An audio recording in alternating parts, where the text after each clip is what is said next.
Good morning, everyone. I hope you're doing well. I apologize in advance. I put this in the chat as well. I apologize in advance if you can hear the background noise. Right now, it's rainy season here in Thailand, and this place echoes like crazy.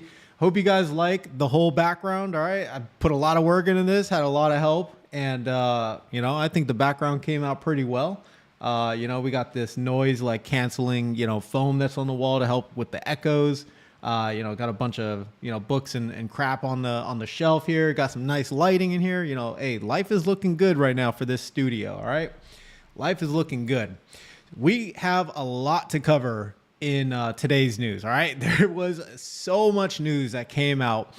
We obviously have the U.S. China trade deal. We're going to be talking about the stock market, how everything's been popping. We're going to be talking a little bit about, some investor sentiment survey that came out. And they're going to be doing a new investor sentiment survey this week. So I really want to keep an eye on that. We'll be talking about semiconductors and we'll be talking about Nvidia. All right. We have so much to cover in this news stream. So without further ado, guys, let's just get right into it. All right, so let's hop over to the portfolio, and this is where I'm at right now. The dividend income and all that. Again, this fluctuates. I take this with a grain of rice, grain of salt, whatever you want to call it. This fluctuates, and this isn't even correct, right? Like I know this isn't correct, but these numbers down here are. These numbers are absolutely correct, and I'm down only $27,000, if I'm not mistaken. Is it 27? It's like $26,000, right? So big change. I used to be down $70,000. Then it was like 60 something, then 50. And it's nice to finally be trending in the right direction, heading in the right direction, and then recovering. It looks like the market is starting to recover. It looks like things are starting to get back to normal, whatever normal is. We still have a lot of trade agreements that are still being worked out, again, with the biggest U.S. partners, the biggest trade partners. We still have the EU on the docket. We still have, Canada, Mexico, and, China's trade agreement was just announced, and that sent the markets absolutely soaring because that one, again, was one of the biggest ones. It was a tit for tat between China and the United States. You had people, on both sides, basically just with massive egos, right? That's all it was. It was massive egos. There was a lot that led up to that. But anyways, let me digress and just get into the rest of the segment. All right, we cover fear and greed quite a bit. And at one point, we were in extreme fear, right? We were in very extreme fear. We're down to like 2, I think. And now look at us. We are at 66. We're in the greed section, all right? Markets are looking frothy, but that doesn't mean it's always going to stay this way, all right? Again, this is very irregular for markets to open like this. This, 3% jump, 4% for the NASDAQ. All this is very irregular, so we can't get used to that, and we have to still keep in the back of our minds that a pullback might happen in the future. Some type of correction might happen again in the future. So again, just practice a little defensive play for your portfolio. Just keep that in mind. You don't want to be going all in on very high risk assets. Again, there's still a lot of financial pundits out there that are saying that you need to practice, defensively or defensive strategies, maybe lowering your risk tolerance by, getting rid of some leverage if you're using leverage like margin, or maybe consider taking some chips off the table and flocking to maybe some safer assets, right? Things like bonds. I know gold has just got totally demolished on this news, but maybe you consider gold. All right, aftermarket, that's not looking too hot. We're starting to go down a little bit. Again, nothing scary about this. Again, a correction, a little pullback here and there. It's going to be a rocky ride. All right. That's it. It's going to be a rocky ride. So we'll just keep an eye on this stuff, as we move on.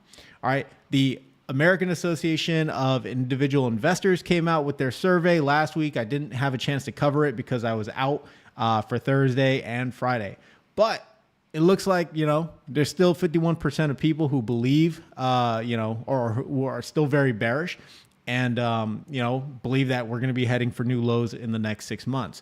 So one thing I want to keep an eye on is this. I definitely want to see what the report looks like this week, because again, all these reports had to do with, China trade deal in the air, all this uncertainty and everything else. But it looks like we're starting to get a little more clear direction. We're starting to get a little more, we're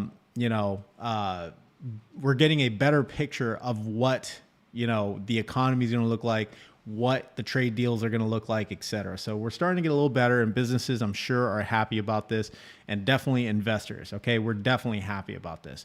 So last week, I just want to cover this very quickly in case you missed it.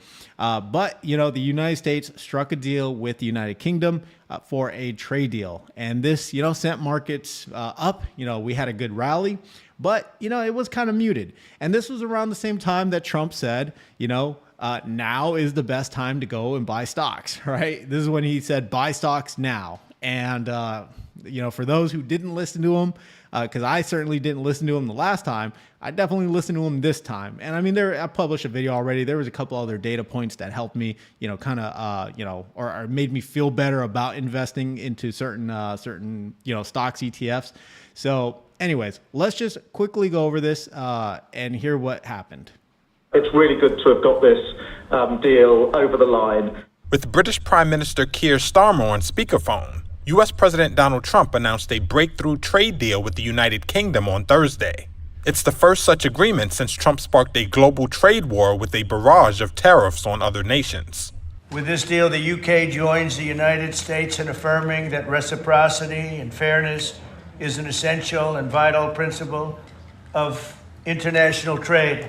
The deal leaves in place a 10% tariff on goods imported from the UK, while Britain agreed to lower its tariffs to 1.8% from 5.1% and provide greater access to U.S. goods. This is a so really, the net of this is that it's viewed positively. There is some kickback, especially from the U.S. side. Some people on the U.S. side, especially automakers, don't see this as a good move. There is, you can't please everybody. But, automakers did come out and say they weren't too happy about this particular trade deal. But, tariffs were lowered, more certainty. This is good for us as investors. All right. So moving on, we had the big one, right? This was the big one that came out over the weekend. And I was watching this thing. So here in, let's see. Yeah. So here in the Discord, this is when I announced it. This was yesterday, 2:27 p.m. So this was, maybe 3 a.m., 3:30 a.m. Eastern Standard Time. So Scott Bessent had his, meeting with the press, basically with, I think it's Jonathan. I keep messing his name up. Is it Jonathan Greer? The trade rep. Or no, Jameson Greer. Yeah. So Jameson Greer. So him and Jameson Greer, they had a press conference, and they were basically saying that, hey, us in China, we came to the table. We had great talks. Come to find out, there's not that much different between us. All right. They have some problems. We have some problems. Let's come to the table. Let's make some agreements. So they decided to lower reciprocal tariffs, 115% on both sides. So now there's only just a 10% tariff on both sides. While they negotiate over these next 90 days. So there's a 90-day pause on this, and the markets went absolutely ballistic on this news. All right. I saw, overnight market just completely jump. It was crazy to see the indexes just completely rise on this news. And again, this is good news.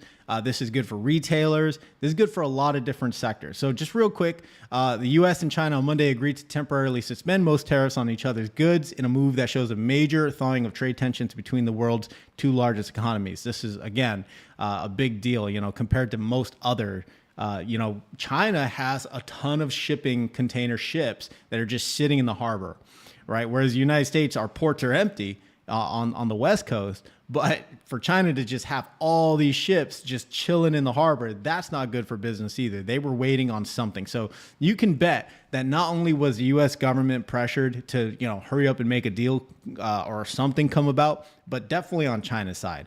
I mean, there was a channel, a YouTube channel called What's Going On in Shipping, I think is the channel name. And they had a picture of hundreds of container ships just sitting in the harbor in China, and they had nowhere to go. They were just basically stuck, right? Stuck like Chuck.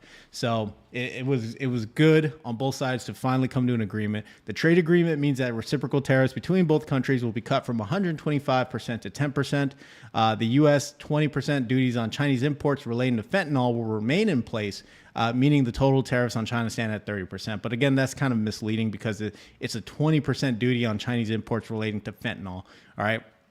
Unless they're loading fentanyl into clothes and, all that crap you can buy off Amazon, I doubt it's that big of a deal, right? It's not exactly 30%. The breakthrough comes after the U.S. and China trade reps held high-stakes talks in Switzerland over the weekend. Secretary Scott Bessent and the trade rep, Jamison Greer, went over there to speak with them. Again, they had a great press conference. I thought it was really, really informative.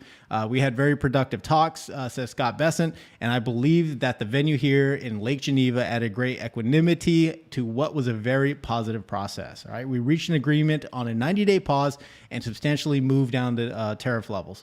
So this was the big news. All right, how did the United States react? Right, well, Treasury yields soared on a hope a recession will be avoided after the temporary China-U.S. deal halt.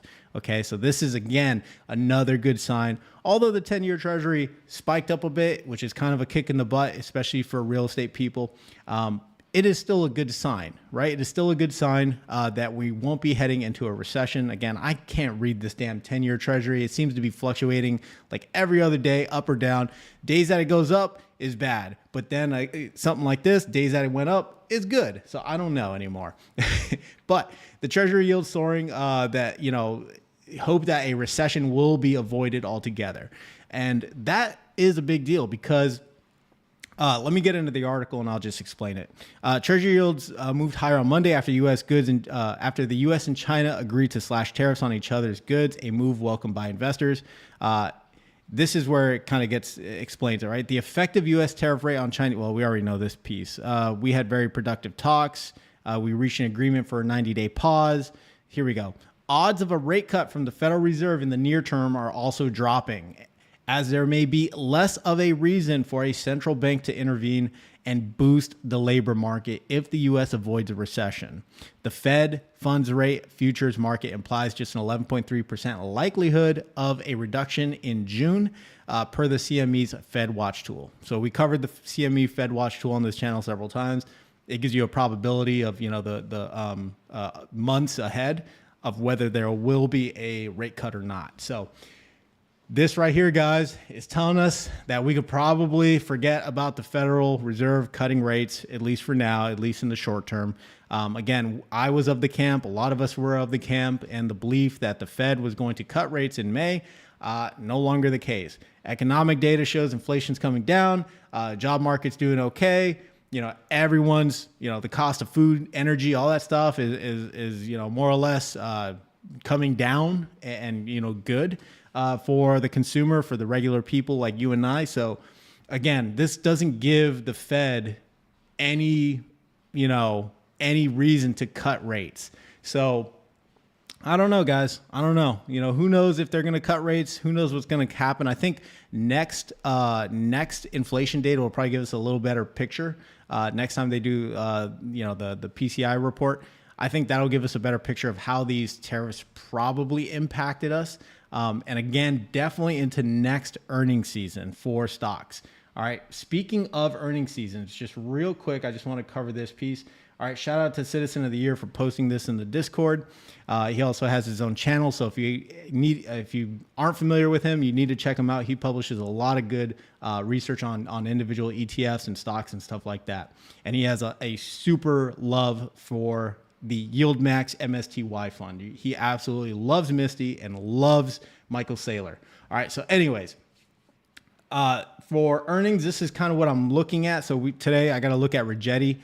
They're a quantum stock. We talked a little bit about the quantum stocks. I haven't really opened coverage on quantum. but I think I will going forward.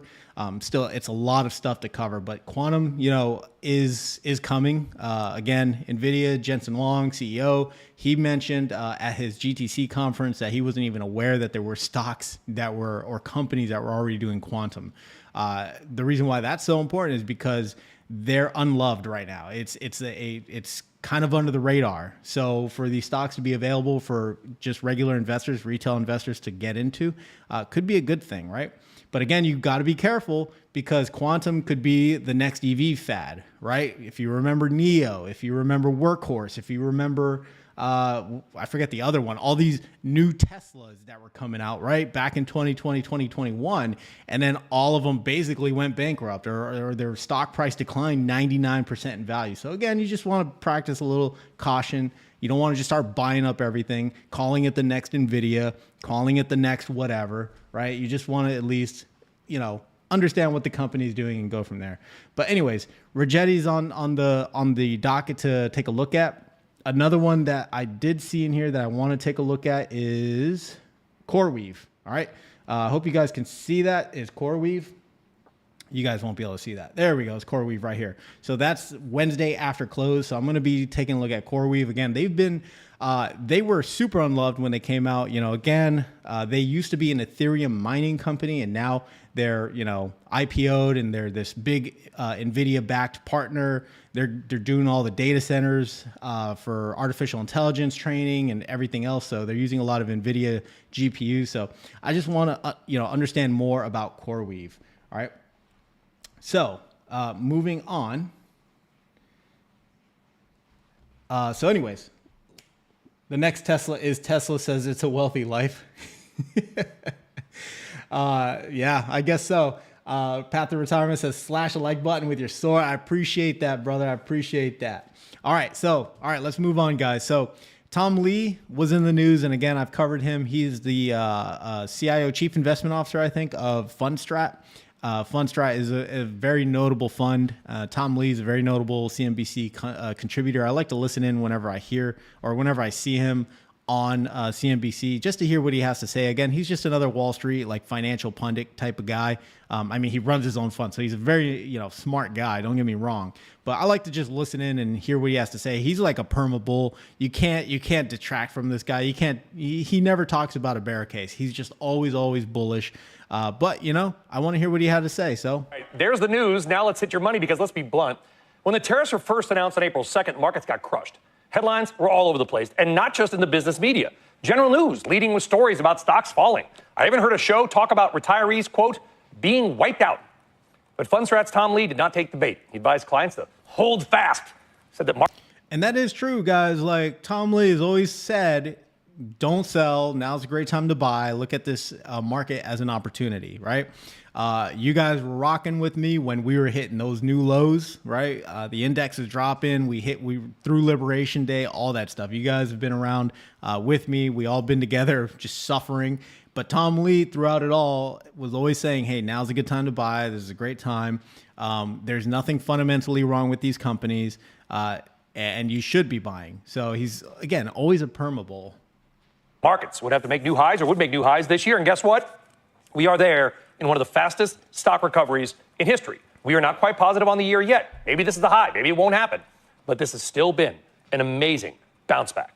Joining us now is Fundstrat Global Advisors Head of Research, Tom Lee, also a CNBC contributor. I think you're in a studio, so you can't run an actual victory lap. And maybe you're not there to do it yet.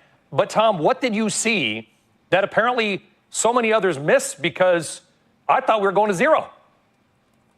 Well, and zero is always a possibility, Brian, but I think it comes down to three things. The first is the high yield market never confirmed the panic that we were seeing from the economists about the economy. High yield spreads did widen to 439 basis points wide. There's a lot of technical jargon. Knew that whenever the bottom was established, the bottom would be a V shape. 2022 was the only real exception because of Jackson Hole. And the third is we had a lot of faith in businesses. These companies have been battle tested. They survived a pandemic shutdown. They survived a bullwhip effect from a recovery. They survived the fastest rate hikes in history. So I think that businesses really should get credit, and they've delivered earnings even for Q1 and for guidance that have been way better given the Armageddon that we expected. So I think those three things are the reasons we sort of told our clients to kind of buckle down and even add exposure. You know, I did something I almost never do, Kelly, which is I deleted it. Because I tweeted out around that time, I was like, you're not really losing money about that until you sell.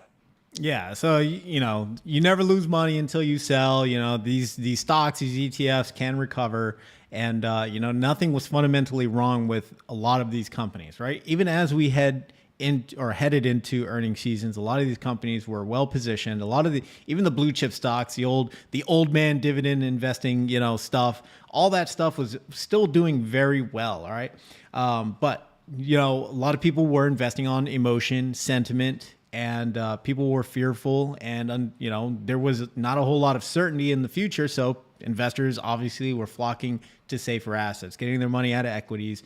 There was, you know, a small little piece about hedge funds. There was something that triggered like a lot of algorithms to basically sell, and that's what also caused, you know, the huge market declines that we saw after Liberation Day.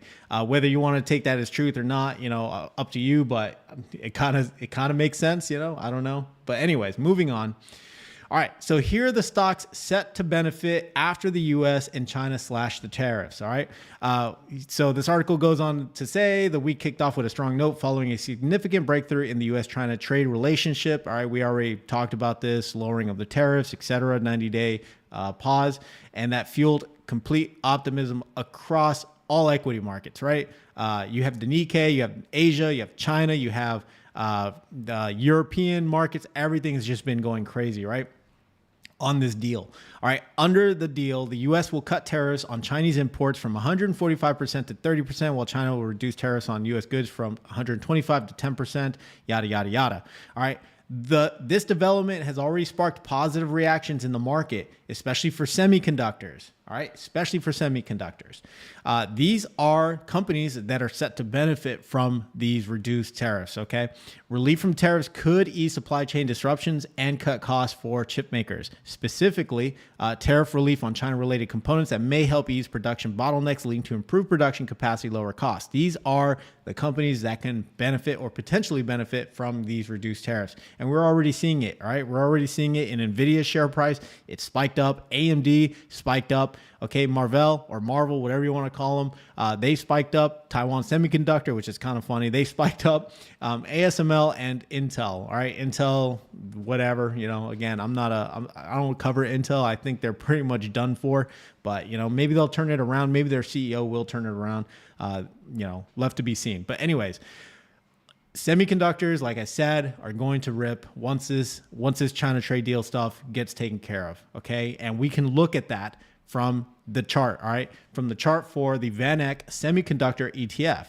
I'm using SMH. All right, this ticker is SMH, and I'm using SOXQ. All right, which is the Invesco Semiconductor ETF, and you guys can see right here in the chart the huge spike that they had. Okay, I published a video Friday, basically stating that I'm, you know, very bullish on semiconductors. I'm investing in CHPY, et cetera. And that I think once this good news happens, that semiconductors are going to rip. And this is exactly what happened. All right? I'm not saying I'm like some, you know, super smart genius guy or anything like that. Again, I'm investing based on news. All right. I'm investing based on sentiment, but I'm trying to use a lot of logic here. Okay. I'm trying to connect a lot of dots just like you guys are too. And it just made sense to me that, hey, if Scott Bessent is going to freaking meet with the Chinese and the Chinese need our semiconductors, they need U.S. semiconductors, they need Nvidia, they need AMD. If these talks go good, then semiconductors will rip, okay? And rip they did. So again, I'm invested into CHPY, which is a YieldMax Semiconductor ETF.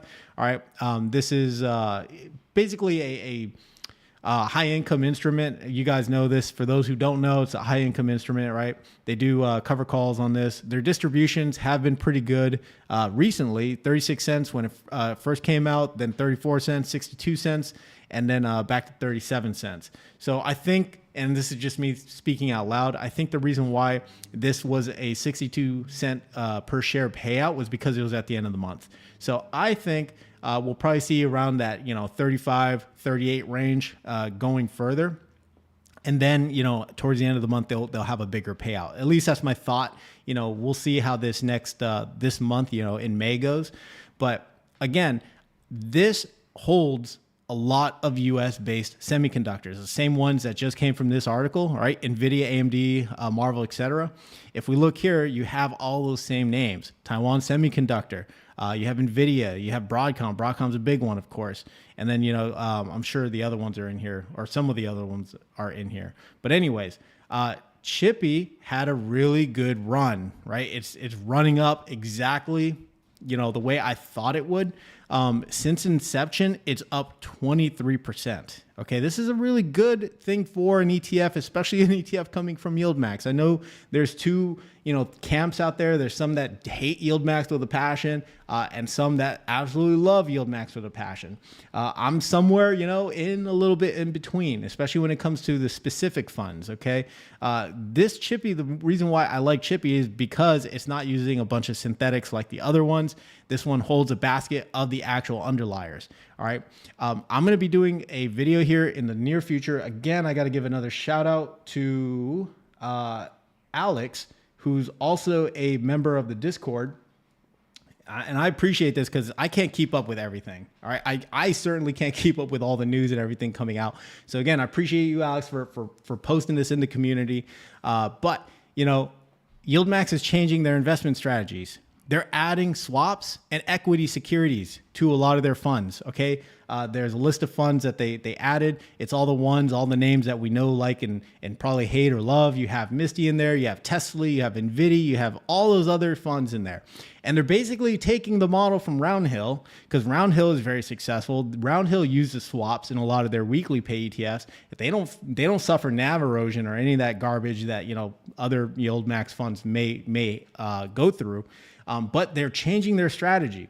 All right, they're including swaps and equity securities in their actual ETFs. So I think this is going to be a huge change, a huge turnaround for YieldMax ETFs.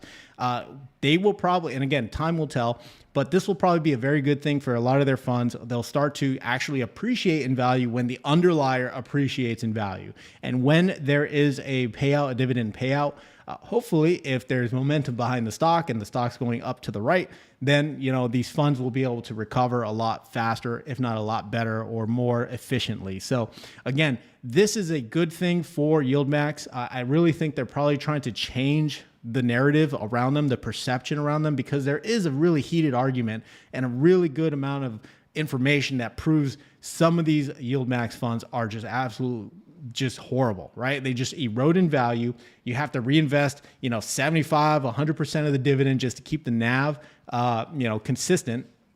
So, by them doing this, I think this is going to be a tailwind for not only YieldMax, but a lot of funds that they own and the investors that invest in these funds. All right. So, just shout out again to Alex for posting this in the Discord. Really appreciate you on, sharing the wealth, sharing the knowledge. All right. Because I can't keep up with everything.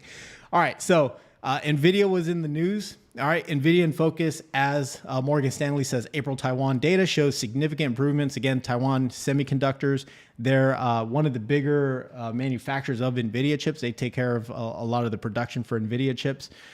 Recent data out from Taiwan suggests there have been significant improvements in Nvidia's GB200 shipments, which Morgan Stanley believes could put investors' mind at ease. What the heck is GB200? It is their premier flagship Blackwell chip. Okay, that is the beefy chip that they announced at GTC, and this is the chip that U.S. companies want for their AI model training. Right, this is the one that's making all the waves. So. Just real quick, in addition, given, and this is coming from Morgan Stanley, in addition, given that there's likely to be improvement beyond April based on recent industry checks, there could be further upside as companies like CoreWeave, again, CoreWeave, that name, we heard about it, we talked about it earlier, and XAI, which is a company owned by Elon Musk, have requested rack builds of 48 to 64 GPUs with HGX B200s, which is a completely separate platform, right? It is a separate platform from the GB200s, the Blackwells, but it does use the Blackwell technology, right? It does use the GPU chips. All right, the basis for our positive view is industry checks from buyers i.e. CoreWeave, i.e. XAI, or other market participants. China is going to come up. They want their H20 chips, which continues to point to much stronger demand over the next few quarters. You still also have, Google out there. They want to, these hyperscalers. You have Google, Amazon, you have Microsoft. They want to purchase for their own data centers, right? They're going to want to purchase this stuff as well, which continues to point. All right, I already read that. But the concerns that the GB200 bottlenecks are causing inventory excess is central to the current anxiety, basically meaning that, investors are worried about inventory excess, and seeing improvements from those numbers should be positive for the stock. All right, you guys know I have a sizable position in Nvidia, invested into a weekly pay ETF from Roundhill. That ticker is NVW. And anytime Nvidia is in the news, I like to hear it.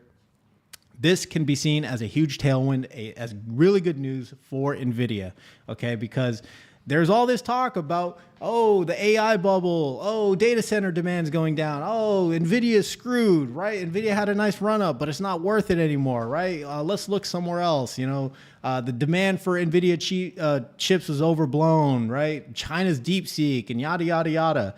And I mean, they're still doing well. They're still producing a lot of chips. They're still selling a lot of chips. And with the China tariff stuff, the China US stuff, coming down quite a bit, I think that Nvidia is going to benefit from this. They'll be able to ship chips to China. I mean, that's still left to be seen, right? We haven't seen any news about this, but I think that is going to be a good tailwind for Nvidia, right? They were talking about modifying the H20 chip to get around those export controls in order to get chips to China. But now, since the U.S. and China are like, hey, let's kind of tone it down a bit. Let's work together. Let's negotiate. Let's make a deal. This could be a good sign for Nvidia holders. All right. So It's a Wealthy Life says, dude, it's a 20-year demand period. Exactly, right? Nvidia has 20 years worth of demand. I hope that's what you meant. Anyways. All right, moving on. This is the Blackwell chip. All right, I just want to show you guys this. In case you guys didn't see the GTC keynote address by Jensen Huang. And, just a quick fact, I guess another GTC is coming up. So I'm going to be looking into that. I really like these GTC conferences. There's a lot of good information in them, and it just makes you optimistic about the future of NVIDIA as well because of all the cool technology that they're coming out with. Again, they have the CUDA library. The CUDA library is so important. Again, in their CUDA library, they have the autonomous driving software, right? The actual artificial intelligence stuff that learning models can use. Right. And this is all part of the NVIDIA ecosystem. The CUDA libraries is very important. It's not only just for autonomous driving cars, it's also for robotics, for manufacturing, for automated manufacturing, right? It has everything in that CUDA library, and that CUDA library is very, very expansive.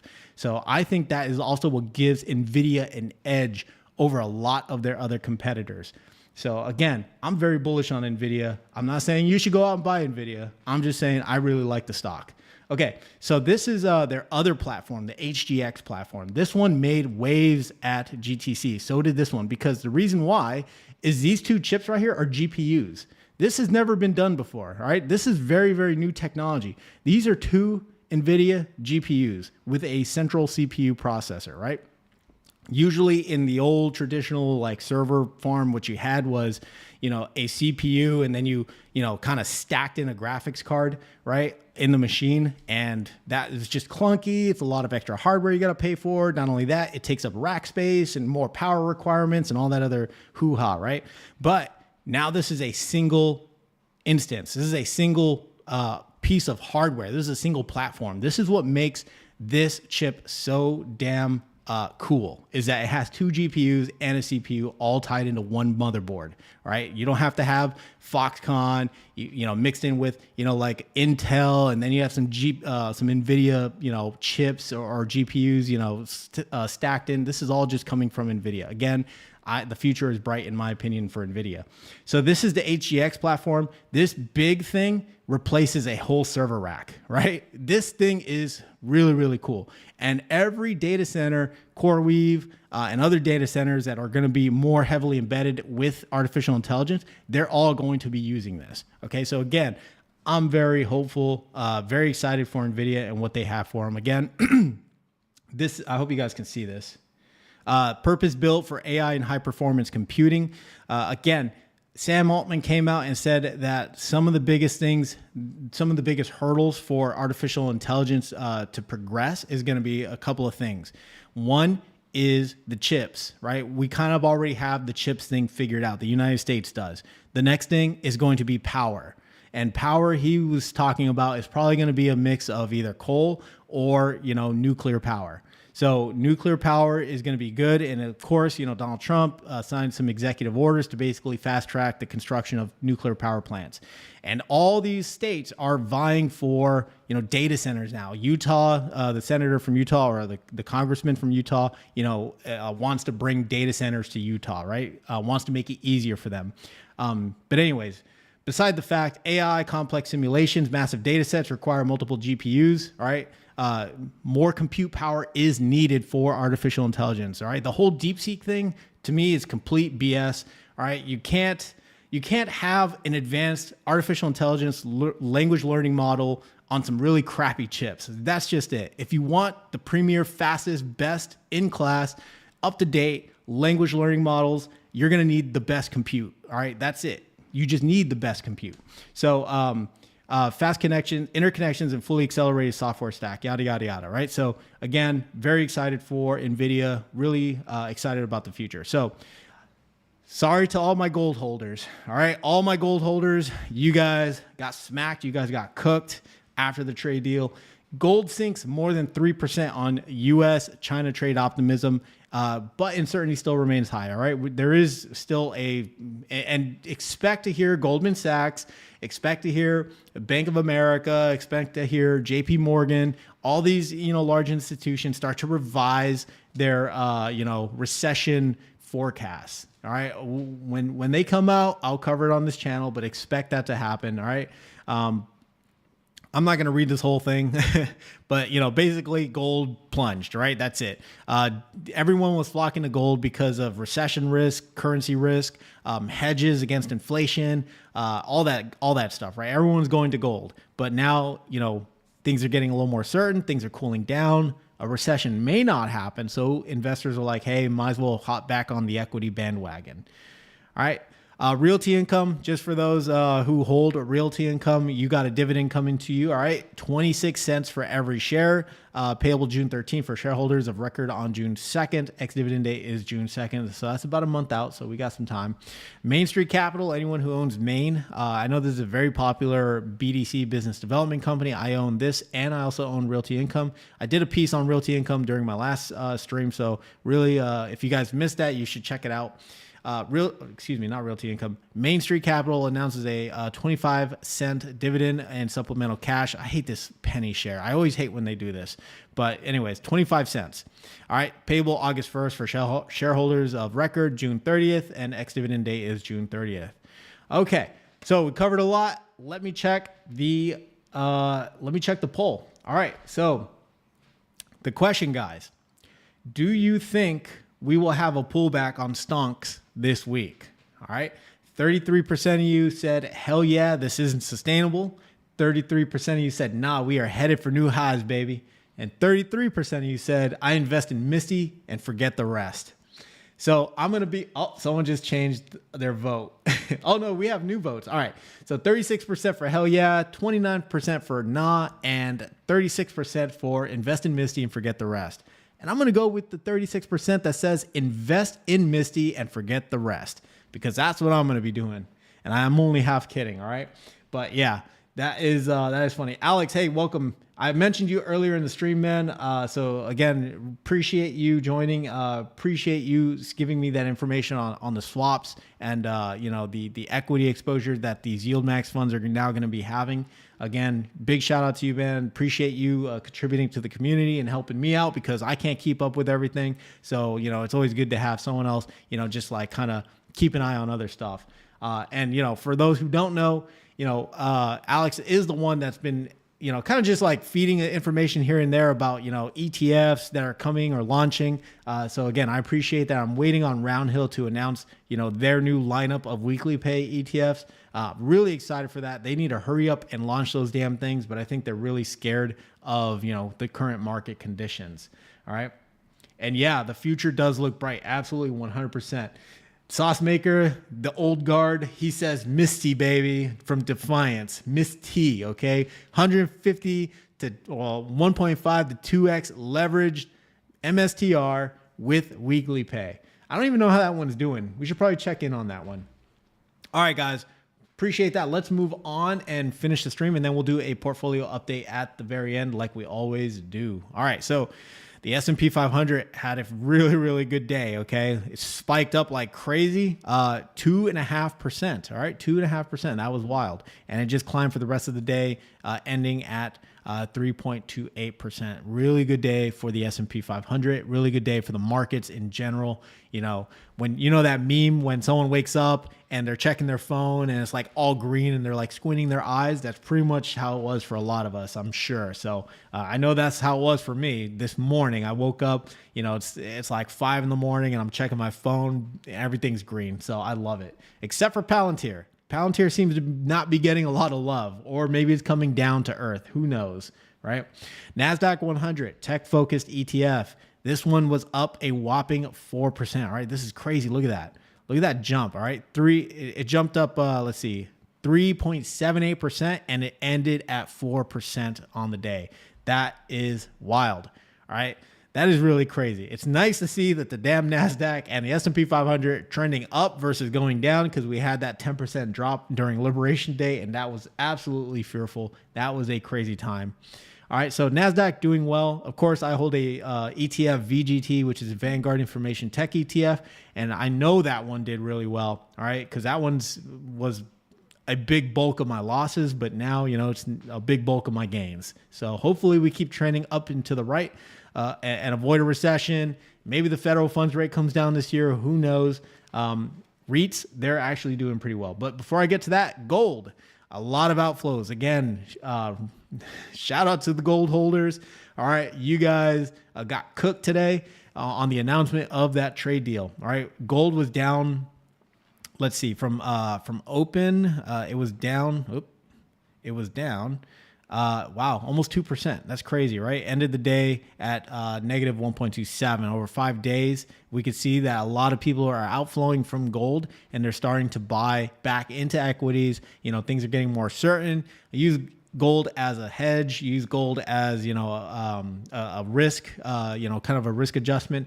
Against currency risk, or against, economic risk, or against recession risk, right? So it looks like this tells me people are starting to feel good about everything, and they're starting to flock out of gold and back into equities or back into higher risk assets. Again, year to date, gold is still the best performing asset, all right? 21%. So if you're a gold holder and you want to take an opportunity to pick up some gold on the cheap, right now might be a good opportunity, all right? Bitcoin. We are still over 100,000 on the Bitcoin. All right. Bitcoin is doing well. It has been on an absolute rip for a while now. We saw this thing drop down to the 70s, like mid 70s, and look at this rip, right? 37%. So Bitcoin is doing well. There is some talk again of, the whole crypto winter, and, Bitcoin shouldn't be at this price. It really should be around the $70,000 range. I don't know what the answer is, guys. I'm just listening and hearing whispers that, Bitcoin should be heading for new lows. No idea what that means, right? So for any Misty holders, for any MSTR holders, or any MST holders, anyone that's exposed to MSTR and Bitcoin, or just Bitcoin cover call ETFs or Bitcoin spot ETFs or whatever, just keep that in the back of your mind. Who knows if this is going to rip even to new highs? I'm actually surprised that after the trade agreement, the Chinese trade agreement, this trended lower. I was actually kind of surprised about that. So not something that should have happened, but it did. So again, I don't know. With Bitcoin and cryptocurrencies, I can never tell. 10-year treasury, 10-year treasury, we are sitting at almost 4.5%, man. We're getting wrecked here. So we're sitting at almost 4.5%. I don't know if this is going to go lower. Again, the federal funds rate might not even go low. They might get cut once this year. This might stay elevated. This is going to be a real kick in the balls, real kick in the butt for real estate holders, myself included. I own a lot of REITs. Okay. REITs seem to be doing well. We're up 56 basis points for the day. I think eventually, real estate people are just going to have to accept that rates are going to remain high, right? This is the new norm, right? The new normalization for rates, right? This is where rates were before. So I think we're just going to have to accept that. Real estate has been in a bear market for pretty much the last 3 years. I still think there's a rally around the corner. Again, REITs, they typically don't rise like tech stocks. I did cover this in the stream about SUI. And I mean, let me just cover this real fast. But if we look at SUI and we look at, the max, I mean, this is irregular. This right here is really irregular for it to go like that. 83% gain, right? I mean, real estate is a very boring asset class. It doesn't really, it doesn't really spike up like this. Like this is like a technology stock almost. So maybe this is where it's supposed to be. Maybe these are the levels that it's supposed to be at. I have no idea. But it's just a thought that's in the back of my mind. Again, real estate's a very boring old man asset class, right? Old woman asset class. It's a very archaic way of investing. It doesn't get a lot of love, especially from people who want, high growth type of investments. They usually flock to like tech ETFs or tech stocks. But I like real estate and I like the income it can generate. So that'll do it for the market updates. We're at minute 45, so we're doing very well. I'm just going to check the chat real quick. All right. So It's a Wealthy Life says probably a $50,000 payday for me. That's awesome. Have no clue. Never look. The $7 trillion in the money markets and gold will be buying at all-time highs. Yeah. I mean, all those people that have been holding cash, this is a great time to buy. Yeah. All right. So let's hop into the portfolio update, guys. And I think we'll close out the stream after that. All right. So here is the portfolio update on Robinhood. All right, so I did purchase some new stuff today, Eastern Standard Time, right around when the market was open. I bought 20 new shares of CHPY. Okay, I bought 20 new shares of CHPY, and I bought another 100 shares of Onas Holdings. Onas Holdings, they have their earnings call coming up in actually tomorrow, if I'm not mistaken, on the 14th. So they, I want to hear what they have to say. They're not, let's see. So they missed last time, they missed the estimates. So this time, I don't know if they're going to really be at estimates. I think they might just be maybe a hair below or a hair above, to be honest. And the reason why I say that is because they secured some new contracts. One of the bigger contracts that they secured was from a defense contractor in Europe. Okay. Onas Holdings, and not specifically Onas Holdings, but a subsidiary that they own is Onas Automated Systems. And this is a drone. They have like this drone package that's making some waves, right? It's not making a lot of waves. I think this is a very unloved company right now, and it is a penny stock. So keep that in mind. This is a very highly speculative, very high risk, play right here. But anyways, the technology that this company has is they have anti or counter drone technology, right? So they have like a box of drones that if, a mile or so away, they detect a drone start coming in, these drones will pop out of a box and go catch that drone, right? Or prevent it from reaching, either a line, a facility, a secured area, right? I could see like a nuclear power plant having this. I could see like stadiums using this, or I could see, other like high level events using this type of stuff. But they also have that Palantir partnership, and I think that's also what put them on the map. So just like Nvidia and SMCI, I think, Onas might be held up by the Palantir partnership, left to be seen. Of course, Anduril, we're all waiting for Anduril to come out with their IPO, and I would definitely hop in on an Anduril IPO for sure. But Onas for now, I think is a very speculative stock. Again, they did have a all-time high at one point of like $2 and something, or was it? Yeah, $2.80, and then it dipped down. But this is also a combination of a couple other things, right? You had the entire stock market drop. So I just want to hear what they have to say. on this next earnings call. Again, this would probably be a long-term hold. And I'm talking like years worth of holding. All right. This is not I'm not going heavy in the stock. I'm just leaving it. If I got this to 2,000 shares, I'd be happy with it. I'd leave it alone. And, every time this thing moves up $1, well, there's, 1,000 and change worth of gain right there.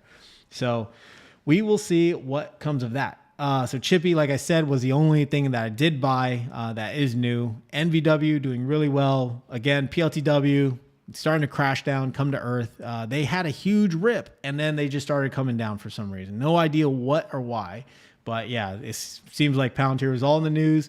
And people are like, okay, you're cooked now. You're old news. Let's move on to the next thing. So, Palantir had great earnings. I'm still very bullish on the stock. I covered enough about Nvidia. All right, XPay, XDTE, these are S&P 500, cover call ETFs. This is a target 20 distribution. XDTE is a zero DTE cover call ETF. These recovered quite nicely. And I'm glad this time XDTE actually recovered the same amount that the friggin' S&P recovered. If you guys remember, the last time we had a spike, it's like Roundhill did not get the damn memo, to change their algorithm or something. Every other zero DTE ETF, cover call ETF, for the S&P 500 spiked, like 7%, 9% in value. Meanwhile, XDT only appreciated like 3%. So that really irritated me. But hey, they still been really good stewards of my money. Again, I'm investing in a lot of their funds. So I'm going to just keep holding XDT for the foreseeable future. Again, I keep thinking about getting rid of I keep thinking about getting rid of XPay, probably when it recovers, because it isn't a good fund. Don't get me wrong, and there is a place for it in people's portfolios. And I want to do a video on the whole return of capital concept because one, there's a lot of misinformation out there, but two, who does it really make sense for? If you're a high income earner making 150K, a year plus, right? Plus you have dividend income. If that dividend income is, taxed at, nominal rate or whatever, that can just increase your tax burden. Whereas a return of capital would not increase your tax burden, and you're getting that dividend income, and you're getting share price appreciation, through something like XPay, at least, up to a certain level. XPay is not going to increase, like it would for a regular S&P 500 index. But again, the return of capital makes sense for certain investors and not others. But I don't think it's inherently bad or inherently good. It depends on the circumstance, right? So again, maybe something I might explore. I'm still debating it, but yeah, not a tax person. You guys know that. All right, last portfolio update, and then we will end the stream. So I got to log into my M1 Finance portfolio. Yeah, let's quickly look at freaking Palantir, man. I got a bone to pick with these guys. Like, yeah, look at this. Like, spiked like crazy, and then it just dropped. No rhyme or reason. As soon as the market opened, it just dropped. But it is what it is, right? I still think, Palantir is going to recover. It's going to keep going higher. We just got to give it time. All right, let's look at our wonderful M1 Finance portfolio. This is where I hold a majority of my REITs, actually all of my REITs, and that infamous tech ETF VGT. Almost fully recovered. All right, almost fully recovered. I'm just $11,000 down. I remember when this thing was trending like 40,000 in the red, and now we're looking good. We're looking like we're going into the green. REITs are doing well. We're back into the green. We've been in the green for a while. BDCs, they're just doing what BDCs do. I am really considering opening a position in a stock. It's a closed-end fund called FSCO. It is a credit opportunity fund. It is a proxy for private credit. I really like private credit, the theme behind it. And, but I want to keep an eye on regulation because, again, Secretary Scott Bessent, he did an interview once, and they were asking him like, or he made the point that, hey, if there's all these private credit funds coming out of the woodwork, all these things like that, that means there's too much regulation. That tells the administration that they need to lessen regulation. So maybe a lot of these credit funds, will probably disappear if regulation comes down, because why would a business go to a private credit fund when they could just go to a bank, right? So just waiting to see what else comes of that. But yeah, it is something on the top of my mind. But yeah, that'll do it for this portfolio update. You know, again, nothing too sexy, nothing too extravagant here. No new buys. It's kind of just sitting still and just doing its thing. And that's about it. So with that being said, guys, I don't see anything else in the chat. I think we had a great day. I think we had a really good day, you know, really good green day. So let's see if we can keep up this momentum. Let's see if we can keep more good news coming out. You know, especially from the Trump administration. We got to keep President Trump off Truth Social. You know, no talking about firing Jerome Powell, none of this stuff. Hopefully we can keep this momentum going.